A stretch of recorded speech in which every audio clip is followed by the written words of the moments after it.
नमस्कार दोस्तों, कैसे हैं आप लोग। आज हम लोग बात करने वाले हैं काफ़ी सारे स्टॉक्स के ऊपर जो मार्केट के अंदर काफ़ी ज़्यादा हलचल के रूप में नज़र आए हैं। जैसे बीएसई में आज करेक्शन देखने को मिला। एयरटेल आज गेनर में शामिल था, हालांकि भारतीय हेक्साकॉम भी उससे भी ज़्यादा आगे बढ़ा। कुछ क्वालिटी स्टॉक्स जिसके ऊपर हम आगे बात करेंगे, और कुछ डिफेंस स्टॉक जो कि पीएसयू स्टॉक आप कह सकते हैं, जो बहुत ज़्यादा करेक्ट हुए हैं। पॉलिसी बाज़ार लगभग 5% क्रैश हो चुका है आज। और नायका की बात करें, नायका अच्छे मूड में था। क्यों मूड में था वो आगे बात कर लेते हैं। सुप्रीम जिसके बारे में हमने जिक्र किया था 4% ऊपर है। अभी कुछ दिन पहले ही वीडियो अपलोड किया था सुप्रीम को लेकर के हमने, जब 3200 के रेंज पे था 3400 पे चला गया, मतलब आज 4% ऊपर गया है। ओला 7-8% नीचे है आज, तो क्यों है वो जानेंगे। जोमेटो भी लगभग 5% टूटा है, कारण क्या रहा है जानेंगे सब कुछ इस वीडियो के अंदर, क्योंकि काफ़ी सारे अच्छा पॉलिसी बाज़ार भी आज बहुत गंदे तरीके से नीचे आया।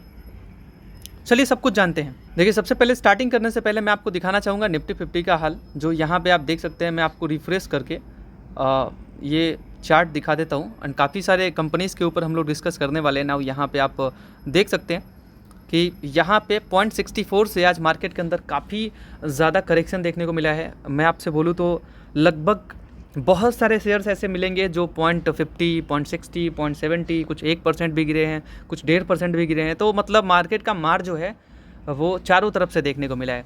तो ये हाल रहा है निफ्टी का, जो कि 25,860 पे बंद हुआ आज।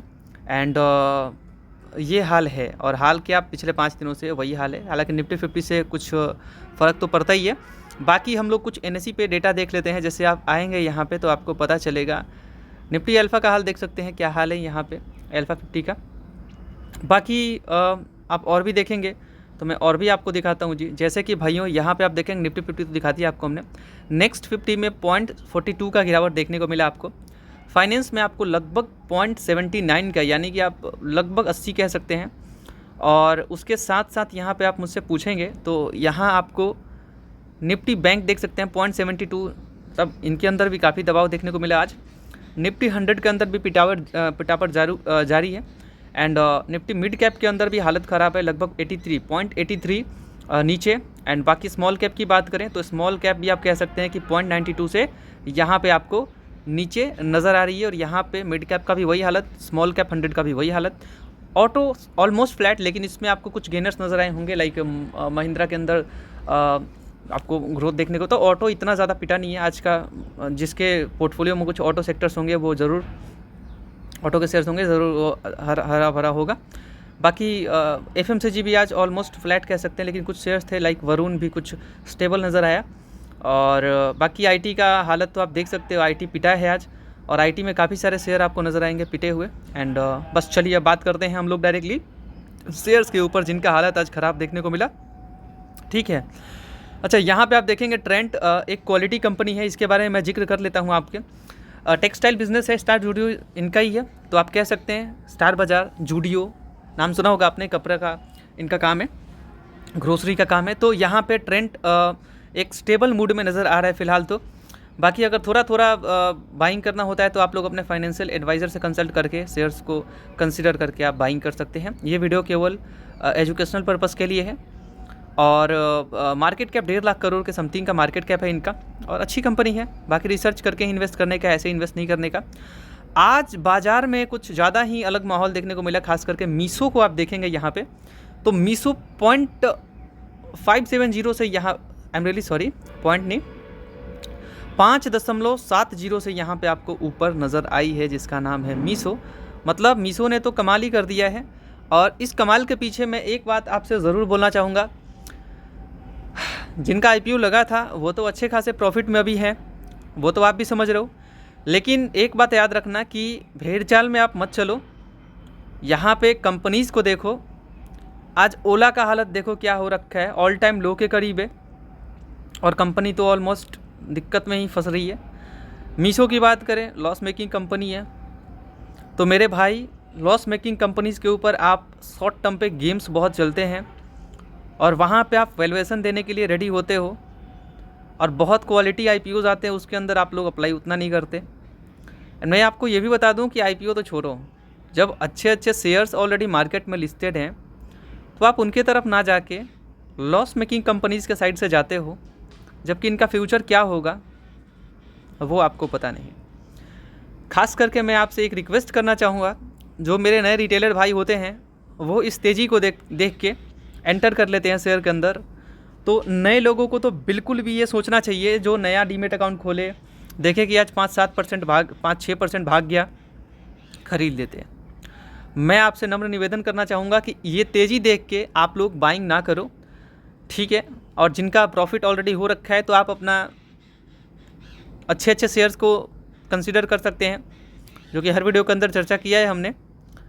यहाँ बात करें तो ये तेज़ी मंदी देखने को मिलेगा, याद रखना, लेकिन लॉस मेकिंग कंपनी है, हमेशा याद रखना।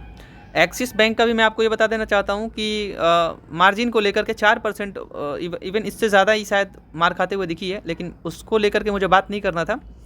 बीएसई का शेयर जो है वो भी बहुत अभी पिटापट पे है। तो बीएसई यहाँ पे काफ़ी पिट रही है। आप बोलेंगे तो आज बहुत लो था, जैसे कि 2576 पे। तो देखिए ये सब चलता रहता है, ट्रेडिंग ये सब, उसके कारण से यहाँ पे ये सब चीज़ें चलती रहती हैं। बट मैं आपको बता दूँ कि बीएसई एक बहुत बढ़िया क्वालिटी स्टॉक है। अभी इसमें बात करेंगे तो बहुत हाई लेवल, आपने 3000 का लेवल हाल ही में देखा है और 2600 का। तो ये छोटे छोटे डिप होते हैं ना, उसे बाइंग समझ के, अपॉर्चुनिटी समझ के बाइंग करना चाहिए। लॉन्ग टर्म पे पैसा बना के देगा। और भाई साहब एक्सचेंजेस पैसा बना के नहीं देंगे तो देगा कौन? सारा आईपीओ तो इनका ही है। चलिए, अच्छी कंपनी है।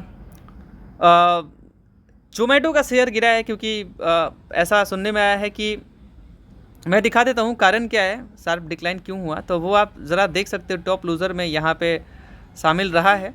तो यहाँ आप देख सकते हो इटर्नल शेयर, यहाँ पहले देख लो, why did Eternal stock wait. साथियों ये पता नहीं किस तरीके से काम किया, वो मुझे पता नहीं है। हाँ जी, why did Eternal stock fell sharply today. तब ये इस तरीके से क्यों यहाँ आज क्रैश हुआ है, उसके पीछे कारण है, जैसे कि आप समझ सकते हो। The sharp fail in eternal stock, मतलब जो प्राइस आपको ट्रिगर हो रहे हैं वो उसके पीछे एक कारण है, नोट है, जो कि ग्लोबल इन्वेस्टमेंट फर्म जो होती है यूबीएस। तो यूबीएस के अकॉर्डिंग जो मीडिया रिपोर्ट इन्फॉर्म किया गया, उसमें आप देख सकते हैं कि स्विगी ने मार्केट गेन किया है इटर्नल से ज़्यादा। यहाँ पे दिख रहा है, UBS highlighted that Swiggy gain market share from Eternal in the food delivery segment. नवंबर में इन्होंने मार्केट शेयर गेन किया है, स्विगी ने, नवंबर की बात हो रही है, जिसके कारण से यहाँ पे आप पिटापट देख रहे हो। तो ये यूबीएस के कारण से ये देखने को मिल रहा है। तो वैसे शेयर के अंदर कोई भी शेयर हो, उसके अंदर स्टडी करके इन्वेस्टमेंट किया जाता है।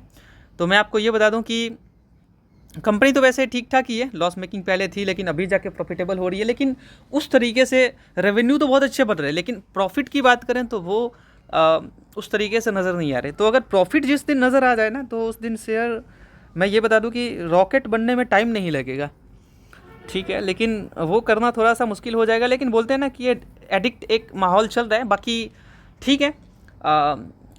देखिए एंटर करने का एक टाइम भी होता है, जैसे कि अगर वॉच लिस्ट में रख के आप देखना चाहते हो कि क्वार्टर रिजल्ट्स में क्या बेहतर कुछ हो रहा है या नहीं, 1-2 क्वार्टर देखो आप और देन डिसीजन ले सकते हो भाई साहब। क्योंकि प्रॉफिट तो इनका, मतलब रेवेन्यू इनका शानदार बढ़ रहा है, ठीक है। बाकी प्रॉफिट की बात करें तो वो कुछ मज़ा नहीं आ रहा है, मतलब लॉस नहीं जा रहा है, मज़ा नहीं आ रहा है, वो बात है।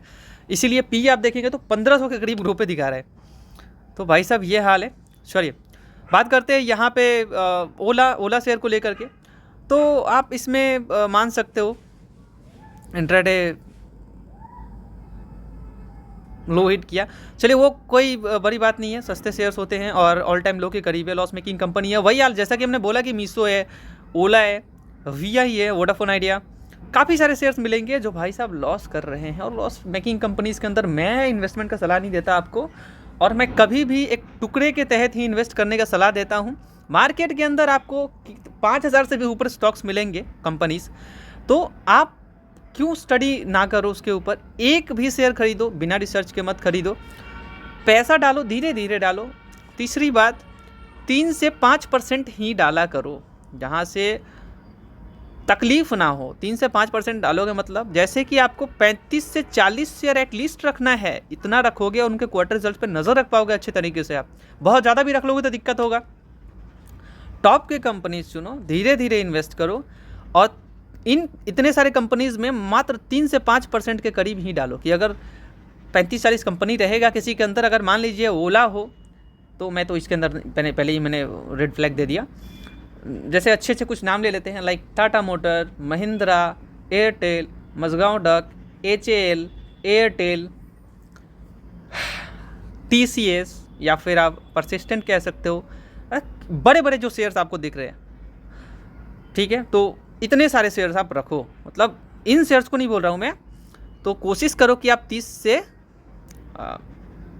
से 40 कर लो। आपको जो दिल में रखना है इसमें से रखो। 3 से 5% डालो, दिक्कत नहीं होगा इतने सारे कंपनीज रखोगे तो। और अलग अलग इंडस्ट्री से डालो, जैसे कि automobile, IT, FMCG, power, railway, defence. उसके बाद आप देखेंगे तो यहाँ पे बैंकिंग, बहुत सारे मिलेंगे। तो समझ के, ठीक है, सोच समझ के कि किस सेगमेंट में डालना है। अलग अलग इंडस्ट्री में रहोगे, अलग अलग कैटेगरी में, तो दिक्कत उतना ज़्यादा होगा नहीं, क्योंकि गवर्नमेंट का स्कीम भी ना सपोर्ट करते हैं अलग अलग सेक्टर्स को। वो बात तो ओला का झोला फट चुका है, और इस झोला में जो वही 4% और 5% के लिए आओगे तो वो हाथ मारने से कुछ फ़ायदा है नहीं। मैं तो यही बोलूँगा, यहाँ 8% कभी नीचे, कभी 2% ऊपर या 4% ऊपर से आप कुछ कमा नहीं लोगे, ठीक है, कुछ नहीं कर पाओगे आप। तो वैल्यू इन्वेस्टर बनो आप। चलो बात करते हैं आगे दोस्तों। शक्ति पंप, देखिए कंपनी तो मैं बुरा नहीं बोल सकता, बट आप ये कह सकते हो कि एक साल में 18% माइनस, लेकिन 5 साल में बहुत बढ़िया रिटर्न। लेकिन रिटर्न देख के किसी शेयर के ऊपर नहीं जाने का, ठीक है, बिजनेस देख के ऊपर जाने का। तो कह सकते हो 5 दिनों में 33% ये शेयर भाग गया है। और फिर यहाँ पे लोग आएंगे, फिर ठीक है, अभी भी कुछ खास यहाँ पे रिकवर नहीं हुआ जिस तरीके से ये शेयर था। तो मैं इसके ऊपर कुछ वीडियो लाने का सोच रहा हूँ, अगले वीडियो के अंदर मैं इसको क्लियर कर पाऊँगा। बट मैं ये बोलूँगा कि थोड़ा सा सतर्क रहें आप, क्वार्टर रिजल्ट्स देखें, उसके बाद ही डिसाइड करें, this quarter at least. PV fintech policy बाज़ार, यहाँ पे आप देखेंगे तो इनका हालत भी लगभग आज आपको बेकारी देखने को मिला। लगभग 5.5% जो लोग इन्वेस्ट करके बैठे हैं, लाइक मोतीलाल ओसवाल ने अभी एंटर किया, और भाई साहब इनका हालत भी पे हंसी आ रहा है। तो इतना ज़्यादा करेक्ट हो गया है, और लक ख़राब है ना काइनेस के अंदर भाई, वो हालत है, पूरे साल डुबो के रख दिया। डिक्सन की हालत बेकार है अभी, बहुत अच्छी कंपनी होने के बावजूद। तो अच्छी कंपनी इसका हालत ख़राब देखने को मिल रहा है, ये मोतीलाल जिसमें हाथ डाल रहे हैं। तो फिलहाल ऐसा देखने को मिला। बाकी मुझे क्वार्टरली कुछ प्रॉफिट्स यहाँ पे क्वार्टर नज़र डाल के आप अपना डिसीजन ले सकते हैं कि शेयर तो अच्छा ही लगता है, शेयर कोई बुरा नहीं है। और समझ सकते हो कि यहाँ पे पॉलिसी बेचना इनका काम है, और अच्छी कंपनी है, कोई बुरी कंपनी नहीं है। तो देख सकते हैं आप, मार्केट कैप 84,000 करोड़ का है, एंड पी बहुत ज़्यादा है, under valued, over valued. Supreme, जिसके बारे में हमने चर्चा किया था कि आप लोग ऐसे इंडस्ट्री को जो 6,000 का लेवल टच करके, और वहाँ से 6,000 का वेट जो 6,000 का लेवल टच करके, और यहाँ लगभग आधे पे नज़र आ रहा था। तो मैंने आपको अवेयर किया था कि भाइयों आप ऑलमोस्ट 50% क्रैश, और इस साल की बात करें रुलाया है, 1 साल की बात करें रुलाया है। बट 1 महीने से शेयर जिस तरीके से गिर रहा था, मैंने आपको 3200 के करीब, 3200 से नीचे ही था, यहाँ दिखाई नहीं दे रहा चार्ट पे, 3100 देख लो आप। तो यहाँ जो है मैंने बाइंग का मतलब मैं कोई बाइंग सेल का सलाह नहीं देता, बट मैं एज ए वैल्यू इन्वेस्टर, आप अगर डिविडेंड भी कंपनी देती है ठीक ठाक, एंड साथ ही साथ ग्रोथ भी अच्छा दे सकती है। हालांकि अभी भी एक स्टेबल ज़रूर है, मतलब गिरावट को देखे कि 6,000 पे गया था, यहाँ पे आया है तो ख़रीद लेने का ये बात नहीं है। कंपनी अच्छी है इंडस्ट्री, और आप कंसिडर कर सकते हैं। गिरावट काफ़ी ज़्यादा था, लेकिन हाँ ठीक है, अनफॉर्चुनेटली आप कह सकते हो कि यहाँ पे आज अच्छा खासा ग्रोथ देखने को मिला, जहाँ से 3200 का रेंज छूके यहाँ ये शेयर 3400 के करीब आ चुका है। तो ये तो अच्छी बात है। चलिए खैर, नज़र पर रख सकते हैं आप, इंडस्ट्री अच्छी है। रुपीज़ का हालत बहुत ज़्यादा पछता हो रखा है। मैं आपको दिखा दूँ कि यहाँ पे अभी 91 आपको दिख रहा है। बाकी भाई इससे फ़ायदा किसको हो रहा है पता है आपको? जो यूएस के फर्म्स में निवेश करते हैं, यूएस स्टॉक्स में जो निवेश करते हैं ना, हालांकि उन्हें फ़ायदा क्यों? क्योंकि भाई साहब रिडीम करने जाएंगे तो फ़ायदा तो होगा ना, भले ही शेयर भागा हो या ना भागा हो। रुपीज़ जिस तरीके से वीक हो रहा है तो कॉमन सेंस वाली बात है कि उन्हें फ़ायदा होगा जो यूएस में डाल रखे हैं पैसे। रिडीम करने पे समझ रहे हो आप इंडियन रुपीज़ का हालत क्या हो रहा है, तो इतने रुपीज़ उनको मिलेंगे $1 के बदले, तो फ़ायदा तो होगा ना। वही बात है भाइयों, तो रुपीज़ का हालत बहुत ख़राब हो रहा है और इंडियन स्टॉक्स का, इंडियन इकॉनमी का पता नहीं क्या हाल हो रखा है। एक तो इतना हायर टैक्स, साला जीते से मरते तक में टैक्स है, और क्या ही बोला जाए, हर चीज़ पे टैक्स। कमाओ तो दो टैक्स उस पर। अरे भाई जब कमाई पे टैक्स दे ही दिया तो खाना पे टैक्स क्यों दे, रहने पे टैक्स क्यों दे? चलो ठीक है, अब हर चीज़ पे टैक्स लगा दोगे। बाइक का तो मान भी लेते हैं कि चलो रोड बना रहे हो तो हमसे टैक्स ले लिए भाई खरीदते टाइम पे, और ये सब चलता है, लेकिन हर चीज़ पे टैक्स लगा के क्या अफोर्डेबल है? जीएसटी लगा दिया तो 5 रुपये का जो कुरकुरे था, वो 5 रुपये के कुरकुरे में 5 किलो तो कुरकुरे मिल नहीं रहा हमें, कि जीएसटी लगा के आपने कंट्रोल में रखा है। क्या कंट्रोल में रखा है? जब कंज्यूमर को कुछ फ़ायदा ही नहीं हो रहा है तो कंज्यूमर को फ़ायदा पहुंचाओ। आप जीएसटी ले रहे हो तो उनके ऊपर कसेल लगाओ आप, वो जो ब्रांड्स होते हैं। खैर क्या बोला जाए, अब मनमानी तो करते ही कुछ लोग भाई, इंडस्ट्री में कुछ लोग बहुत मनमानी करते हैं, उस पर सरकार को थोड़ा ध्यान देना चाहिए। चलिए ओके, सो अपना अगला शेयर होने वाला है कुछ और नहीं, बल्कि शेयर नहीं बल्कि वो गोल्ड है। गोल्ड का चमक फीका पड़ने का नाम नहीं ले रहा, और हालांकि आज कुछ मज़ा नहीं आया था गोल्ड के अंदर। कल आपको मज़ा देखने को मिला है, आज कुछ मज़ा नहीं है। ये चलता रहता है, गोल्ड भी ये सब सिल्वर, जहाँ इनमें चमक आ रहा है तो फिर स्टॉक्स में दिक्कत होते हैं। बस एक ही चीज़ बोलना चाहूँगा कि जाते जाते इस वीडियो को आप लाइक कर देना, चैनल को सब्सक्राइब कर देना। और हम लोग एक आम इंसान हैं, तो एक आम इंसान को सपोर्ट ज़रूर करना चाहिए, क्योंकि आप ऐसे लोगों को सपोर्ट करते हैं जो एक्चुअल में डिज़र्व नहीं करते, और वो खुद को, वो आपके हित में बात नहीं करते, और बहुत सारी चीज़ें होती हैं। सो ऐसे लोगों को आप ज़रूर सपोर्ट करें, और आपके भाई जैसे हैं हम, और नो डाउट बहुत कुछ अलग अलग चीज़ें सीखने को मिलेंगी आपको। और हमें ज़रूर हिंट दीजिए कमेंट के ज़रिए कि हम किस टॉपिक पे वीडियोज़ लाया करें। जो पर्टिकुलर शेयर्स होते हैं उनके फंडामेंटल्स के ऊपर, जो भी कंपनी के बैलेंस शीट है उसके ऊपर वीडियोज़ लाएं हम। आपको जो भी कंपनी पसंद आता है हमें आप ज़रूर बताएं। और जैसे कि कल का वीडियो जो हमारा था, वो उसके अंदर हमने बोला था कि जितने ग्रोथ स्टॉक्स दिख रहे थे, लाइक टिक्सॉन जो बहुत बढ़िया रिटर्न दिया था, Mahindra, TVS Motors, BSE, Mazagon duck, जितने एचएल की बात करें, बीईएल की बात करें, टाटा मोटर्स की बात करें, टाटा पावर की बात करें, परसिस्टेंट आईटी कंपनी की बात करें, कोफोर्स भी बढ़िया बढ़ रहा है, यूएसए में बिजनेस है इनका दोनों का ज़्यादातर। हालांकि आईटी और फार्मा ये तो उधर से आई। जब फार्मा याद आया, अपोलो, मैक्स हेल्थ केयर, तो भाई साहब बहुत ग्रोथ स्टॉक्स, जो इनमें ग्रोथ की अपॉर्चुनिटी कितनी अभी बनी दिख रही है। नायका के सेल्स बढ़ रहे थे, मैंने आपको बताया था कि भाई साहब मेरे भाइयों आप देखोगे तो ट्रेंड तो अच्छा बिजनेस है ही। ओला का झोला पटा हुआ है। अच्छा, नायका के बारे में जिक्र नहीं किया हमने, चलिए जिक्र कर लेते हैं मेरे भाई, वरना आप लोग गाली देते देते शायद हद हो जाओगे। तो मेरा ये मानना है कि नायका जो है उनके क्वार्टर रिजल्ट्स पी ज़्यादा है, डिज़र्व नहीं करता वो, बट फिर भी आप कह सकते हैं कि पी से कोई फ़र्क नहीं पड़ता, पी से फ़र्क नहीं पड़ता, ठीक है।